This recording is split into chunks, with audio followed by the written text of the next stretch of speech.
Dia petualang. Dia relawan. Dia tegar. Dia diam. Dia juga teman sekelasku.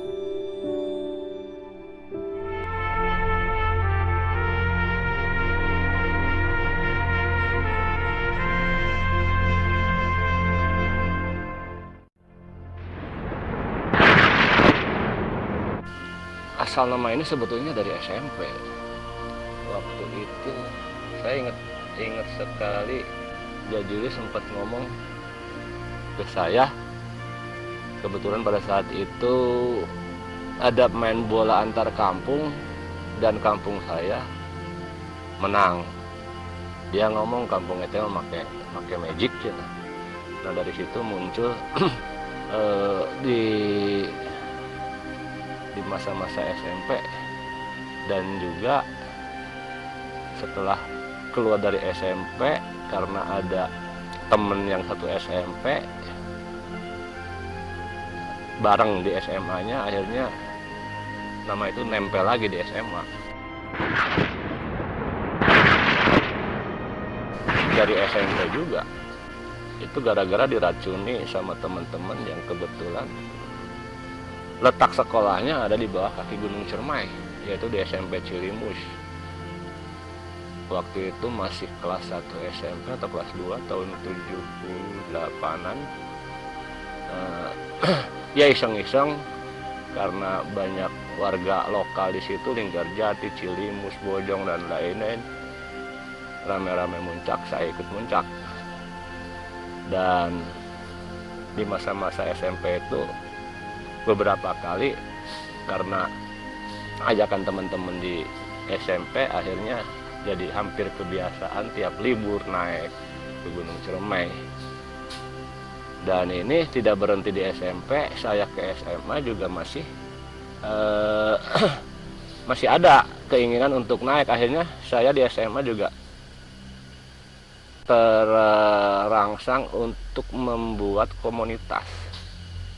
Ya pada saat itu saya membentuk organisasi pencinta halaman, dan pertama di Kuningan mungkin Mandalika SMA 2 Rindukan Kelestarian Alam. Ya awal-awalnya iseng naik tiap liburan atau camping, jalan-jalan dan lain-lain, sampai Mandalika ini atau organisasi yang saya bentuk di SMA ini udah ada sampai ke angkatan ke-37, karena didirikan tahun 84. Sebetulnya itu juga iseng aja pembentukan organisasi itu, supaya saya bisa punya teman untuk berpetualang.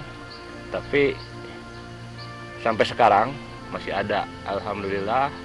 Organisasi ini menjalin komunikasi, menyambungkan antar generasi. Bayangkan aja selama 36 tahun ini tetap nyambung antara saya dengan mereka. Dan setelah lulus dari SMA, saya juga butuh organisasi lagi untuk menyalurkan hobi saya. Dan tahun 90 itu awalnya tanpa ada nama organisasinya, sekelompok teman-teman ingin berbuat sesuatu untuk Ciremai, dan kegiatannya itu adalah pembersihan sampah sintetis Gunung Ciremai. Melanjutkan kegiatan ini dengan membentuk sebuah organisasi, yaitu dengan nama AKAR, Aktivitas Anak Rimba. Jadi tahun 90 sebagai wadah untuk menyalurkan teman-teman yang punya kepedulian terhadap kegiatan di alam terbuka. Kepedulian di sini bisa berarti untuk peduli terhadap hutannya sendiri, peduli terhadap pendakinya yang ada kecelakaan, hutannya dari bahaya kebakaran dan lain-lain. Dan alhamdulillah sekarang udah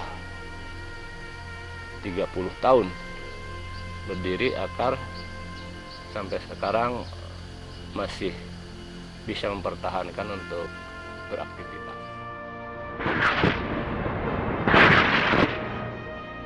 Saya tertarik dengan kegiatan ini mungkin secara bertahap. Awalnya hanya hobi, iseng ikut ajakan teman dan tidak punya maksud apa-apa selain main.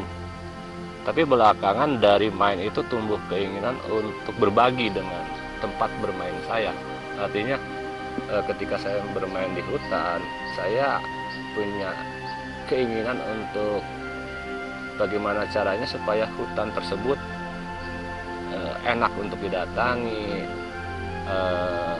nyaman, aman, dan lain-lain. Sehingga muncul keinginan untuk berpartisipasi, menyumbangkan saran dan pikirannya terhadap katakanlah keutuhan gunung tersebut, dari bahaya kebakaran, dari kecelakaan para pendaki, dan lain-lain.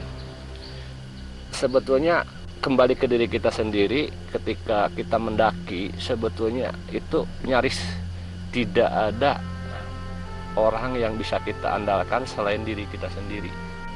Dalam berpetualang itu kita lebih dalam kondisi sendiri. Untuk mendapatkan teman atau untuk mendapatkan bantuan itu kecil kemungkinannya. Akhirnya tumbuh keinginan pada diri saya.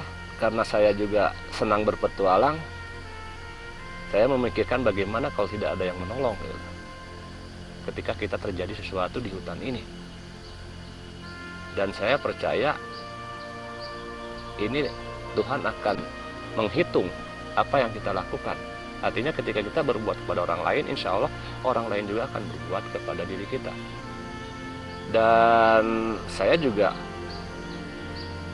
sebetulnya tidak berada di posisi manapun. Artinya di Ranger enggak, di SAR, di BPBD enggak, di TNGC enggak. Hanya atas tugas dan keinginan pribadi aja saya berbuat. Orang bilang relawan.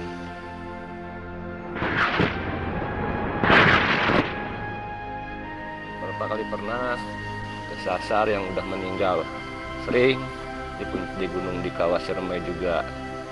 Itu dari tahun 90 sampai 2000 beberapa itu, yang saya ingat ada 5 orang, dari mulai Iksanuddin, Juhana, yang Husnul Khotimah 2, sama satunya lagi orang Ciledug, nggak tahu siapa namanya. Itu dari tahun 90 ya sampai sekarang ini. Dan sebetulnya menjadi relawan itu asyik gitu. Ini paling tidak menurut kacamata saya. Kenapa asyik? Karena dengan begitu kita bisa memberikan arti sama orang lain, memberikan arti pada orang lain, memberikan pertolongan, artinya berguna bagi orang lain.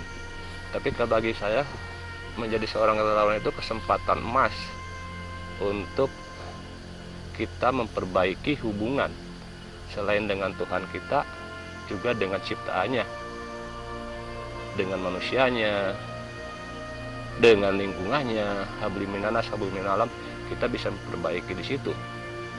Bukan berarti saya menari di atas penderitaan orang lain ketika ada bencana, tapi disitulah ladang pahala bagi seorang relawan untuk berbuat kebaikan.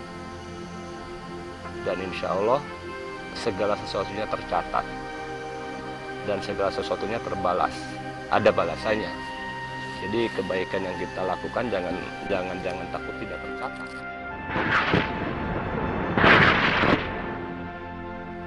Yang paling utama adalah memotivasi masyarakat setempat untuk ikut peduli terhadap usaha pemadaman Gunung Ciremai atau gunung, dengan harapan supaya muncul semangat bagi orang lokal tersebut ketika melihat kita yang jauh aja berbuat, kenapa yang dekat tidak. Tapi kadang dalam prakteknya ada ganjalan ketika mereka menganggap bahwa itu gunung, itu hutan, bukan hutan kami. Itu hutan, waktu dulu itu hutan perhutani, sekarang itu hutan taman nasional. Nah, sebetulnya sangat memprihatinkan ketika ini terjadi karena bicara masalah kerusakan lingkungan tidak bisa bicara sektoral.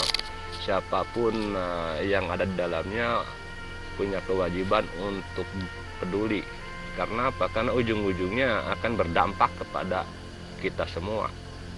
Misal hutan rusak, mata air langka, dan lain-lain, ini akan berujung kepada kesusahan yang dialami masyarakat.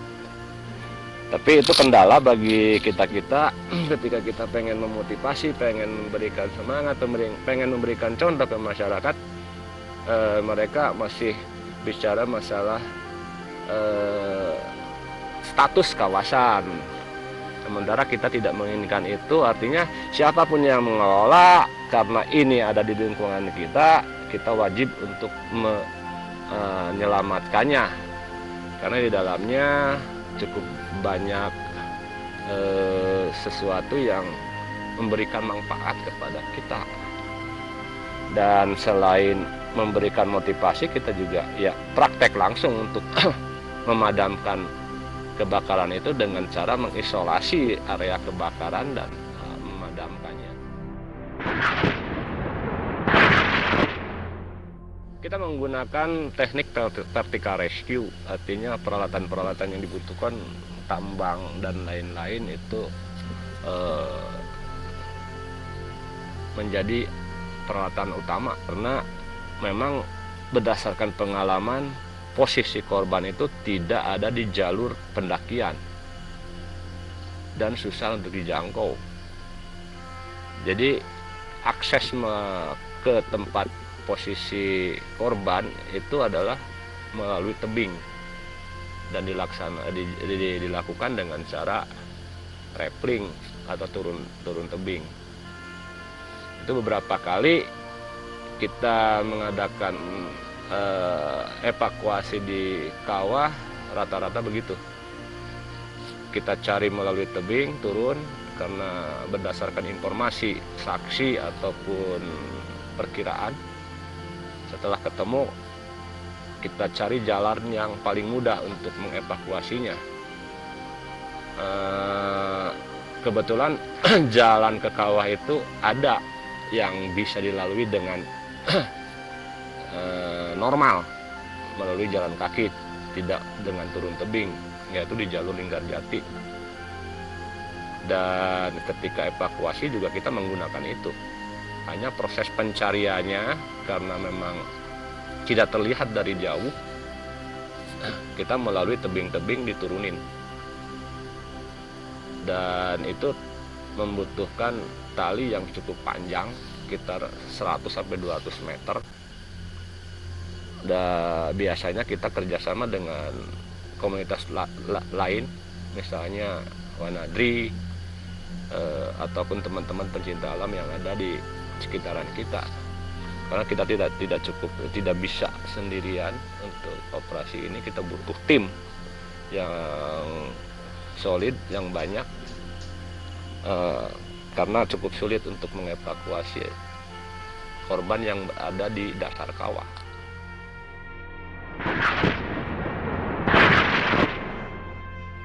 Yang pertama adalah niat pendakian itu sendiri tidak untuk menaklukkan gunung. Artinya sehebat apapun teman-teman dalam ilmu, dalam kekuatan dan lain-lain, gunung adalah tetap gunung, tingginya tetap tingginya, dinginnya tetap dinginnya. Artinya kesampingkan masalah kesombongan dan pelajari ilmunya secara benar, tidak dikuasai nafsu. Biasanya teman-teman para pendaki banyak yang dikuasai nafsunya karena ingin mencapai puncak, memaksakan kekuatannya, memaksakan kemampuan fisik, mental, juga peralatannya, sehingga terjadilah sesuatu yang tidak diharapkan. biasanya takut dibully, takut diremehkan, padahal segala sesuatunya udah minim, misalnya tenaganya, logistiknya, peralatannya. Akhirnya kalah gitu, kalah sama ejekan teman-teman, memaksakan diri ke puncak, ya berujung pada kecelakaan. Pertama itu, keduanya menurut pengalaman itu yang terjun ke kawah itu biasanya yang coba-coba iseng, lihat seperti gampang dilalui, dia turun ke situ akhirnya terpleset. Artinya mereka nggak mau tertib gitu kan, bahwa walaupun udah ada larangan sekarang malah dipagar turun ke kawah, dengan harapan jangan sampai ada yang turun ke kawah, apalagi melalui jalur yang tidak benar. Jadi pesan saya, pelajari ilmu semaksimal mungkin, atau paling tidak tahulah basicnya, supaya perjalanan atau petualangannya menjadi aman dan nyaman. Karena semua kegiatan itu ada ilmunya. Kalau bicara aman, dimanapun tidak aman kalau tidak ada ilmunya. Contoh soal, kita berkendaraan motor di jalan raya, kalau kita tidak tahu aturannya, rambunya nggak tahu, ada lampu merah juga dianggap hiasan dan lain-lain, insya Allah celaka. Karena kita tidak taat atau tidak tahu aturannya, harus bagaimana berperilaku di jalan. Begitu juga di pendakian atau di petualangan, ya ilmunya harus punya, paling tidak dasarnya. Kalau tidak mahir, paling tidak teman-teman punya kesadaran bahwa kegiatan ini mengundang dan mengandung resiko, dan itu butuh persiapan, ya fisik, mental, peralatan, logistik, dan lain-lain. Harus semaksimal mungkin dilengkapi kalau tidak ingin sengsara di perjalanan, atau malah jelek-jeleknya celaka di perjalanan. Itu mungkin.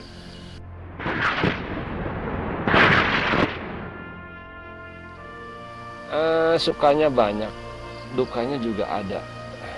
Sukanya ketika kita bisa menjalin silaturahmi dengan teman-teman yang lain, kita bisa banyak sahabat, intinya kita bisa, yang lebih penting adalah ketika kita bisa bermanfaat untuk orang lain.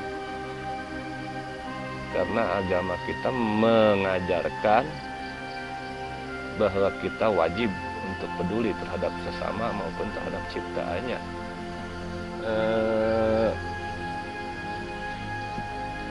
Saya suka menjadi relawan karena ada kesempatan saya untuk memperbaiki hubungan-hubungan itu dengan Tuhan saya, udah tentu dengan ciptaannya pengen diperbaiki.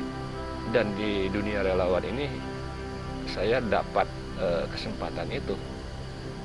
Saya bisa membangun kepedulian terhadap sesama, saya bisa menumbuhkan kepedulian terhadap lingkungan, dan semua saya yakin membutuhkan pertolongan kita, cuman karena kita